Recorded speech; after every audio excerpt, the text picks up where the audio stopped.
10க்கும் மேற்பட்ட கருத்து கணிப்பு நிறுவனங்கள் முறைகேடுகளில் ஈடுபட்டதாக ஒரு ஸ்டிங் ஆபரேஷன் வெளியாச்சு. அதை ஒட்டி மீண்டும் தேர்தல் கருத்து கணிப்புகளுக்கு தடை விதிக்கணுமா வேண்டாமா அப்படிங்கிற விவாதம் வந்திருக்கு.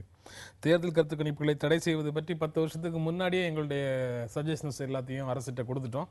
ஆனால் அரசிடம் இருந்து எந்த விதமான பதிலும் இல்லை. அரசு தான் அதை பற்றி முடிவெடுக்கணும்னு நேற்று கூட தலைமை தேர்தல் ஆணையர் சொல்றாரு. இது தொடர்பாக இன்று நாளிதழ்களில் என்ன செய்தி வந்திருக்குங்கிறத பார்க்கலாம். அதன் பிறகு நம்ம விவாதத்தை தொடர்ந்து நடத்தலாம்.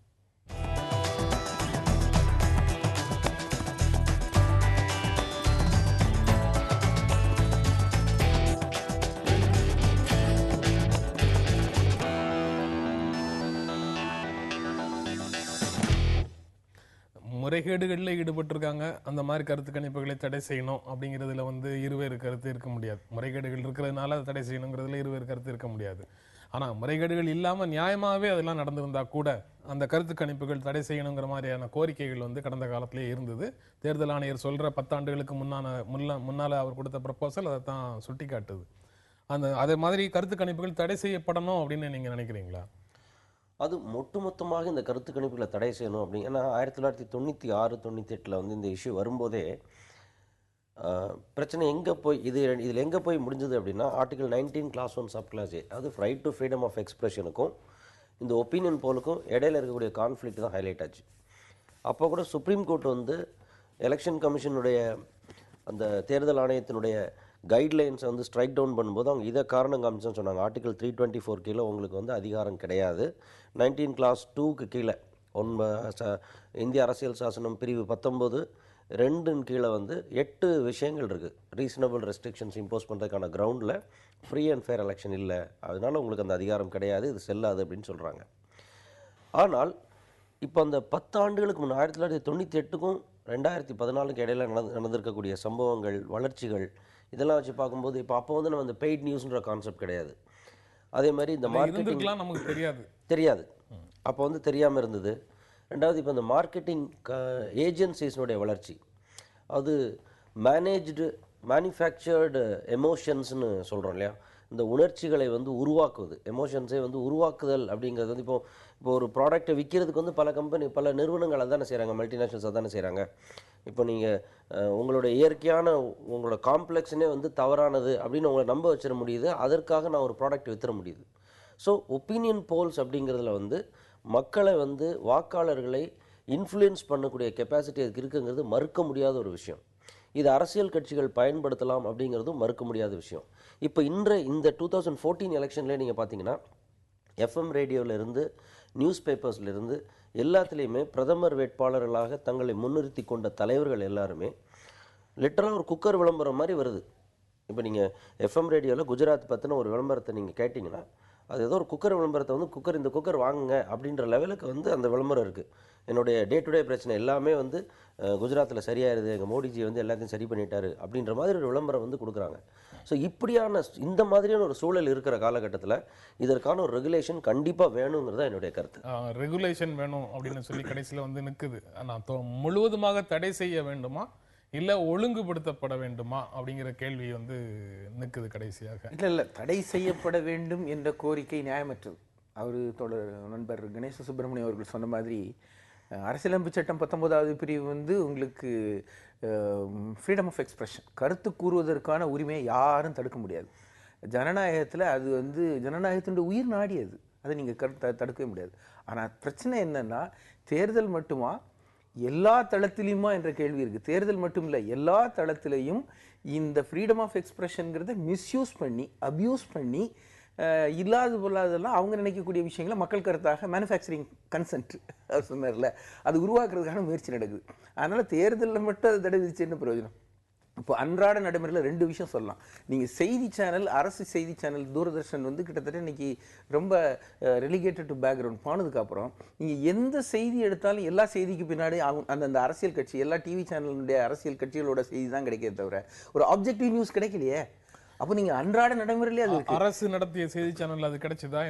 அரசனுடைய கருத்து அல்ல, அரசு யாருக்கு தலைமையில் இருக்கோ அவங்களுடைய கருத்து தான் அன்னைக்கும் வந்தது. பட் ஓரளவுக்கு அதில் ஒரு ரெகுலேஷன்ஸ், எதிர்கட்சிகள் கேள்வி கேட்க முடியும். இன்னைக்கு தனியார் தொலைக்காட்சி சேனலில் யார் கேள்வி கேட்கிறது? இன்னொரு உதாரணத்துக்கு போனீங்கன்னா, நீங்கள் சினிமாவுக்கு போனீங்கன்னா நீங்கள் பத்திரிகையில் விமர்சனம் படித்து சினிமாவுக்கு போகிறீங்க. சினிமாவுக்கு போனதுக்கப்புறம் தான் நமக்கு தெரியுது பத்திரிகையில் சும்மா கவர் வாங்கிட்டு விமர்சனம் எழுதியிருக்காங்கன்னு. ஒரு எக்ஸ் பத்திரிகை அப்படி எழுதுனா அந்த பத்திரிகை மேலே நமக்கு கெட்ட அபிப்பிராயம் வந்துடுது. அதனால் நீங்கள் ஃப்ரீடம் ஆஃப் எக்ஸ்பிரஷன் பேரில் இவங்க என்ன வேணால் எழுதலாம். மக்கள் அவங்களுடைய சொந்த அனுபவத்தில் தான் வாக்களிப்பார்கள். அதனால் நீங்கள் கருத்து கணிப்பு வருவதை முழுவதும் தடை செய்யணும்னு அவசியம் இல்லை. அது என்ன வேணால் பண்ணட்டும். நீங்கள் 2004 வந்த கருத்து கணிப்பு பிஜேபி ஜெயிக்கும், இந்தியா ஒளிர்கிறது என்று சொல்லிட்டு இருந்தாங்க. பொய்யா போச்சு. மக்களுக்கு தெரியும் இல்லை, இந்த கருத்து கணிப்புக்கு ஒரு எல்லை இருக்கிறது என்பதை மக்களும் புரிந்து கொண்டு இருக்கிறார்கள். அதனால் நீங்கள் அதுக்கு சில ரெகுலேஷன் என்று நான் சொல்லும்போது ஏற்கனவே ஒரு ரெகுலேஷன் இருக்குது. தேர்தல் அறிவிப்புக்கு வந்ததுக்கப்புறம் இல்லை தேர்தல் நடக்கும்போது எக்ஸிட் போல்ஸ் கூடாதுன்னு இப்போ கொண்டு வந்துட்டாங்க. நல்ல விஷயம். ஏன்னா தேர்தல் நடந்துக்கிட்டு இருக்கும்போதே இவங்களுக்கு தான் ஓட்டு போட்டாங்கன்னு சொல்கிற உரிமை யாருக்கு இருக்குது? தேர்தல் ப்ராசஸ் என்னைக்கு முடியுதோ அதுக்கப்புறம் நீங்கள் என்ன வேணால் வெளியிடுங்கன்னு சொல்லிட்டாங்க. நல்ல விஷயம். அதே மாதிரி நீங்கள் இந்த கருத்து கணிப்பும் தேர்தல் ப்ராசஸ் ஆரம்பித்ததுக்கு அப்புறம் இந்த கருத்து கணிப்பு எதுவும் கூடாது என்பதை தடை செய்யலாம். ஏன்னா அது தேர்தல் ப்ராசஸ் ஆரம்பிச்சதுக்கப்புறம் அறிவிப்பு வந்ததுக்கப்புறம் முழுவதுமாக தடை செய்யணும், வாக்குப்பதிவு நடக்கிற வரைக்கும் அப்படின்னு சொல்றதெல்லாம் ஒரு ரெகுலேட்டரி மெத்தடா நீங்க சொல்றீங்க, அப்படின்னு சொல்லி ஒழுங்குபடுத்தணும்னு சொல்றீங்க. தேர்தல் சீசன் வந்துட்டாலே இந்த தொலைக்காட்சி அல்லது இந்த பத்திரிகை இந்த நிறுவனத்தோட சேர்ந்து இந்த எக்ஸ்பர்ட்ஸை கூட்டு விவாதம் நடத்தி அவங்க கருத்து கேட்டு அப்படின்னு சொல்லி இப்படித்தான் வெளியிடுவாங்க அப்படிங்கிறத அந்த விவாதத்திலையும் கூட அந்தந்த நபர்கள் அந்த எக்ஸ்பர்ட்ஸ் எல்லாம் கேட்டு கேட்டு புளிச்சு போன கிளீஷேஸ்னு சொல்லக்கூடிய அதே வாசகங்களை தான் சொல்லுவாங்கங்கிறத எல்லா தேர்தல்களையும் பார்க்க முடியுது. அப்படி இருக்கும்போது அது என்ன செல்வாக்கை மக்கள் மத்தியில் ஏற்படுத்திட முடியும்? மட்டும் இல்ல, அரசியலை கூர்ந்து கவனிப்பவர்களுக்கு ரொம்ப நல்லா தெரியும் இந்த சேனல்னா இந்த பேனலை வச்சுதான் பண்ணுவாங்க, இந்த சேனல்னா இந்த பேனலை வச்சுதான் பண்ணுவாங்க, இந்த ஆதரவான கருத்துக்களை இவங்க தான் சொல்லுவாங்கிறது ரொம்ப தெளிவாக தெரியும். அப்படி இருக்கும்போது அப்போ நீங்கள் எல்லாத்தையும் தடை செய்யணும்னு நிலைமை வந்துடும்ல. கருத்து கணிப்பு போலவே பேனல் டிஸ்கஷனோ ரெகுலேட்டரி வரக்கூடிய தலையங்கமோ செய்தியோ எல்லாத்துக்கும் பின்னாடியும் ஒரு அரசியல் இருந்துகிட்டே தான் இருக்கு. அதனால தடை செய்வது என்பது தீர்வாகாது. It's not a benefit. Regulatory mechanism என்பது கரெக்ட் தேவை. அதுவும் குறிப்பிட்ட பீரியட் ஆஃப் எலெக்ஷன்ஸ்ல அது கண்டிப்பாக தேவை. ஏன்னா அதுக்கு ஒரு எல்லை இருக்கு. நீங்க உதாரணங்கள்ல பேசும்போது கூட 2 ஓட்டுல தோக்குறது, 5 ஓட்டுல தோக்குறது அதெல்லாம் இன்ஃப்ளூயன்ஸ் ஆகி அதுக்கு வாய்ப்பு நிறைய இருக்கு. அதனால ஒரு உருவாக்கம் அப்படிங்கிறது ஒன்று இருக்கு. அது கருத்து கணிப்பு அப்படிங்கிற விஷயத்தில் அந்த கணிப்புங்கிற வார்த்தை தான் முக்கியமானதாக நான் நினைக்கிறேன். ஏன்னா இப்போ இந்த சுதந்திர போராட்ட காலத்தில் இருந்து பார்த்தீங்கன்னா திராவிட இயக்கமாகட்டும் சுதந்திர போராட்ட இயக்கங்களாகட்டும் மக்களுக்குன்னு ஒரு கருத்தை உருவாக்குறதுல முனைப்பாக தான் இருந்தாங்க. இப்போ இந்த ஒப்பீனியன் போல் என்ன பிரச்சனை ஆகுது? மக்களுக்கு நடுநிலைமையான ஒரு கருத்தை உருவாக்க போகிறோமா, இல்லை நான் நினைக்கிற விஷயத்தை அரசியல் கட்சிகள் எதை மக்கள் நினைக்கணும்னு நினைக்கிறாங்களோ அதை உருவாக்குறாங்களாங்கிறது தான் முக்கியம். தட்ஸ் வை அந்த முதல்ல சொன்ன மாதிரி அந்த மேனுஃபேக்சர்டு எமோஷன்ஸ் உணர்ச்சிகளை உருவாக்குறது, மக்கள் மத்தியில் இந்த மாதிரி நீங்க சிந்திங்கன்னு தூண்டுறது, இந்த தூண்டுதல் தான் இங்க பிரச்சனையா இருக்கு. இயல்பாக ஒரு மனிதனுக்கு நடக்க போற தேர்தலில் யாருக்கு வெற்றி பெறும் வாய்ப்பு இருக்கு அப்படின்னு தெரிந்து கொள்வதற்கான ஒரு ஆர்வம் இருக்காதா? அதை யாராவது சொல்ல மாட்டாங்களான்னு ஒரு எதிர்பார்ப்பு இருக்காதா? அந்த ஆர்வத்தை தேவையில்லாத ஒரு நிலையில கிரியேட் பண்றோம்.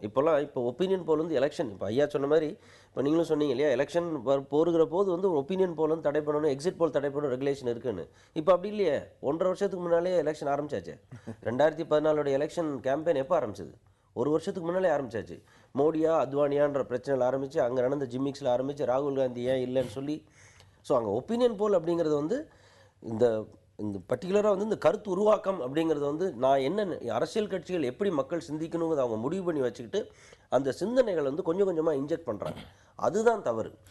இன்ஜெக்ட் பண்ணுறாங்க. அதனுடைய விளைவுகள் என்னங்கிறத பற்றி நம்ம பேசலாம். ஆனால் 2004 நீங்கள் சொன்ன மாதிரி இந்தியா ஷைனிங் பிரச்சாரம் பிஜேபிக்கு வெற்றியை தரும் கருத்துக்கள் வந்தது. ஆனால் நடக்கல. அப்போ மக்கள் இன்ஃபார்ம்டா இருக்கிற வரைக்கும், அவங்க தன்னுடைய தேர்வுரிமையில சரியாக இருக்கிற வரைக்கும் இதை பற்றி எல்லாம் அரசியல் கட்சிகள் ஏன் கவலைப்படணும்? அரசியல் கட்சிகள் கவலைப்படுறாங்களா இல்லையாங்கிறது வேற விஷயம். மக்களை தடை செய்யணுங்கிற கோரிக்கையை அரசியல் கட்சிகள் முன்வைக்க, அரசியல் கட்சிகளுடைய ஒரு பகுதி வைக்கிறாங்க, எல்லாரும் வைக்கல. ஒரு குறிப்பாக இப்ப காங்கிரஸ், ஏன்னா இன்னைக்கு இருக்கக்கூடிய கருத்து கணிப்பினுடைய பெனிஃபிஷியரி பிஜேபி, அதனுடைய டிஸ்அட்வான்டேஜஸ் பூரா காங்கிரஸ்க்கு வரதுனால காங்கிரஸ் தடை செய்ய வேண்டும் என்ற கோரிக்கையை வலுவா வைக்கிறாங்க. இப்போ இதுவே காங்கிரஸ் கட்சிக்கு ஒரு 200 சீட்டு கிடைக்கும், அவங்க தான் ஆட்சி அமைப்பாங்க, யூபிஏ தான் ஆட்சி அமைக்கும் வந்திருந்தா காங்கிரஸ் இப்படி ஒரு நிலைப்பாடை எடுத்திருக்காது. அப்போ சந்தர்ப்பவாத நிலைப்பாட்டை பிஜேபியும் எடுக்கிறாங்க, காங்கிரஸும் எடுக்கிறாங்க. அதனால ஆப்ஜெக்டிவா பொதுவாக நீண்ட காலத்துக்கு, அதனால தான் தேர்தல் கமிஷனர் சொல்லியிருக்கக்கூடிய ஒரு கருத்து கணக்கில் எடுத்துக்கொள்ளப்பட வேண்டியது. நண்பர் கூட சொன்னாங்க, அந்த 1902 கீழே இருக்கக்கூடிய 8ல் சில திருத்தங்கள் செய்வது இன்றைய ரெகுலேட்டரி மெக்கானிசத்துக்கு தேவையாக இருக்கிறது என்று அரசு கருதினால் அரசு தான் அந்த முடிவு எடுக்கணும். They have kick the ball to government's court. திருத்தட்டும் புதிய அரசாங்கம். அது ஏன் அவங்க அரசாங்கம் செய்யணும்னு சொல்றாங்கன்னா சுப்ரீம் கோர்ட்டும் அதான சொல்லியிருக்கு. 324 கீழே எலெக்ஷன் கமிஷனுக்கு அந்த பவர் இல்லைன்னு சொன்னதுக்கு அப்புறம் எலெக்ஷன் கமிஷன் எதுவுமே செய்ய முடியாது. கரெக்ட் தான். அரசாங்கம் தான் இதில் செய்யணும். அரசாங்கம் அரசியல்வாதிகளால் நடத்தப்பட்டதுனால அரசியல் கட்சிகள் பொது கருத்தினுடைய அடிப்படையில் தேவைப்பட்டால் சட்ட திருத்தம் வரைக்கும் கூட போகலாம். அது ஒரு வித ரெகுலேஷன். ஒரு வளர்ச்சி அடைந்த சமூகத்துல பொருளாதார வளர்ச்சி மட்டும் இல்லை, சமூக வளர்ச்சியும் அரசியல் ஜனநாயக உரிமைகளுக்கான இடமும் இருக்கிறது தான் ஒரு வளர்ச்சி அடைந்த சமூகமாக பார்க்க முடியுங்கிறது உண்மையாக இருக்கிற சூழல்ல நீங்க வந்து ஃப்ரீடம் ஆஃப் எக்ஸ்பிரஷன்ஸுக்கு கட்டுப்பாடுகளை விதிக்கக்கூடிய கண்டிஷன்ஸை இன்க்ரீஸ் பண்ணிட்டே போகணுங்கிற கருத்தை சொல்றீங்க. அது வளர்ச்சிக்கு எதிரானதாக எனக்கு மனசுக்கு தோணுது. நம்ம பேசலாம், ஒரு இடைவேளைக்கு அப்புறம் நம்ம தொடர்ந்து பேசலாம்.